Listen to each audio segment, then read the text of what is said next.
Good morning, everyone. Welcome to the morning session of day 23 of 28 Days to a New Consciousness. We begin, of course, right now, hosted here live on the Awaken the World page. Good morning, good morning, good morning. Good morning, Janet. So nice to see you this morning. Oh, yes, it is a beautiful morning, isn't it? I don't know if I qualify as beautiful people. First thing in the morning, it's like, oh, I'm here, really. My leg drove me nuts last night. I was up and down most of the night. But you know what? Those things happen, and it's okay. It really is. It's part of the human experience. And, you know, when things are already happening to you, when it's already present, when it's already happening right now, the last thing you want to do is push back against that. You really don't. Life is all about accepting and surrendering to what is. Now, this in no means ways, this does not mean in any way becoming a doormat. It really doesn't, okay? And we need to be clear about that. Today, we're going to talk about some of the most dangerous words that we use at an egoic level. And those are words like should, and should not, and can't, and right, and wrong. And yeah, oh, thank you. Yeah. Awesome, Janet. Yeah, beautiful soul. The vehicle I'm borrowing is getting a little ragged. Almost time in to trade for a new model. Not quite yet. I still have some work to do before I can head off.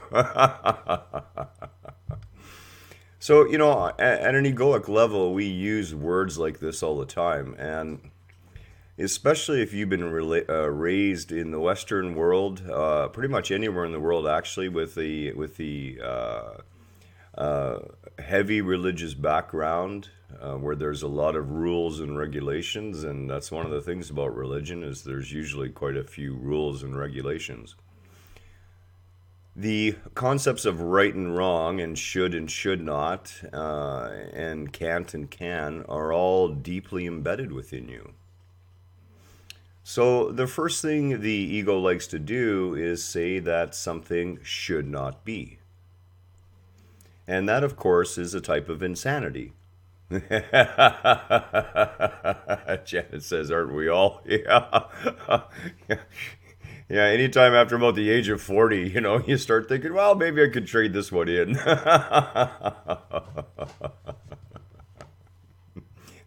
So, you know, this is how we... oh, and Carol is here this morning. Good morning, Carol. We were just talking about how, you know, as we're aging, it'd be nice to maybe trade the vehicle in every once in a while.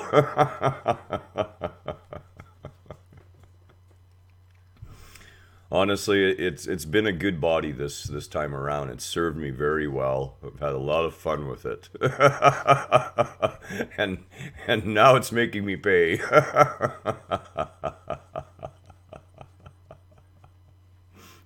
So you know this is what happens, and you know it's the same thing with my leg, for example. Okay, I pulled a tendon or a ligament, got a nerve crossed in there somehow, whatever it is. It's been a constant source of pain for a few months now, and I'm just not a doctor sort of guy unless I'm bleeding to death, so I don't really bother with that.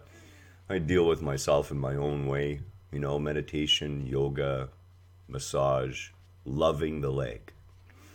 But if I were to sit there and keep pushing up against the leg, to keep saying, well, this should not be, I look after myself to a fair degree. I tried to stay healthy, tried to stay fit and flexible. This shouldn't be. Well, not only am I pushing up against what is, which is a type of insanity that the ego engages in, okay? And it truly is insanity. Whatever's already here right now is here. There's nothing you can do about its presence. To push up against it is to resist the present moment and invite dysfunction and the sense of suffering back into your existence. It's a choice. It truly is. And this is hard for a lot of people to grasp, but it is indeed a choice. Now, I'm going to take a second here and scroll these messages because I can't see very much. And just make sure, and good happy morning to you too. It's really, it's just a blessing to wake up. But definitely a good happy morning to you as well, Carol. So, this is the thing about our existence, is that we always have a choice in how we choose to think. And whenever we're using words like or you should do this, or I should do this, or should not do that, those are sneaky little words our ego uses to keep judging the present moment, to keep judging what's happening. And it doesn't have to be the present. We even do it with the past. You shouldn't have done that to me. Or you should have chosen differently. It's easy to engage in that, especially in retrospect. But of course, in the present moment, the ego is going to operate out of whatever state of consciousness it's in. The best way you can help avoid those unconscious egoic reactions to life is to become aware of these words and make them trigger words with yourself. For myself, whenever I say, well, that's wrong, I immediately catch myself and go, whoa, wait a minute, that's the ego speaking. Right and wrong are concepts, and they're concepts that keep shifting and changing according to the circumstances. We may see it's wrong to kill somebody, but yet we will go to war and kill someone and call it right. We may say it's wrong to perpetrate harm on a child, and yet in some places marrying a child at 9 years old is perfectly right and acceptable. But we in our judgment would judge these things, and I'm not saying that, let's be crystal clear about it. Do I think that 9-year-olds getting married is a good idea? Personally, not really. But at the same time, it is so much better to accept that it is indeed happening and to act out of a place of compassion and love for your fellow human being, and especially for yourself. This doesn't mean we have to allow the behavior to continue. This does not mean that we cannot speak up, but we are speaking from a different point when we speak beyond should and should not, right and wrong.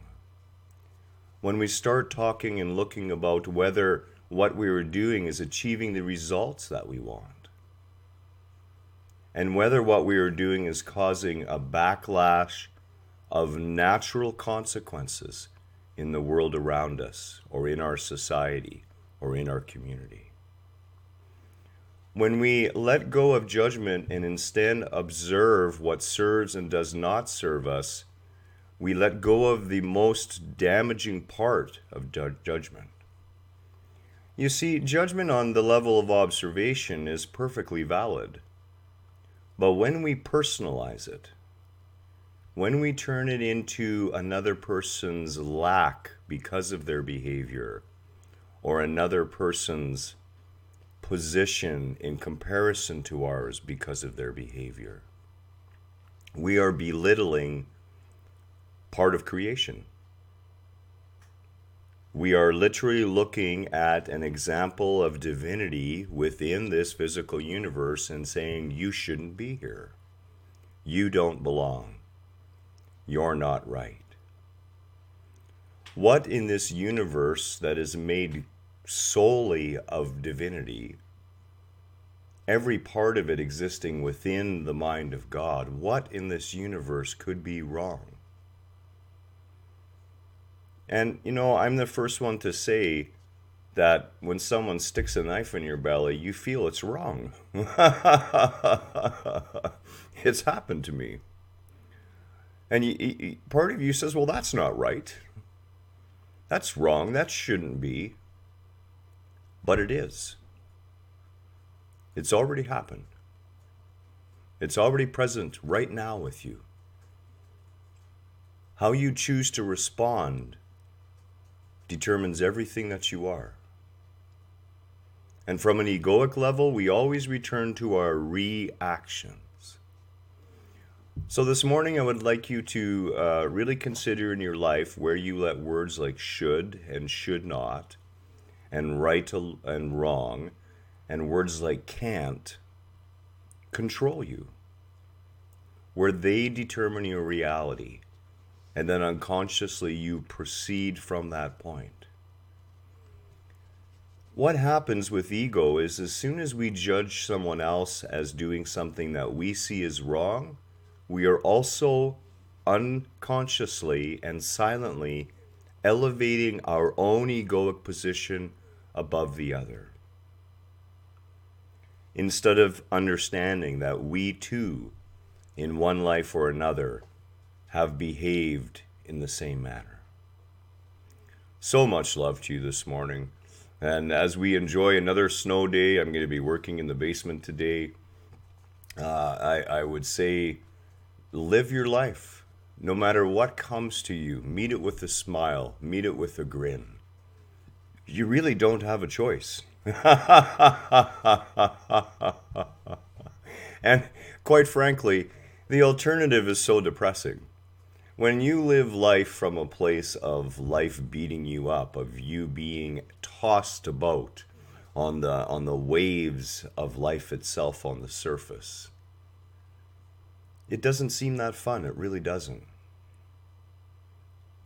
But you know, I was sailing a number of years ago with a crazy German trimaran sailor.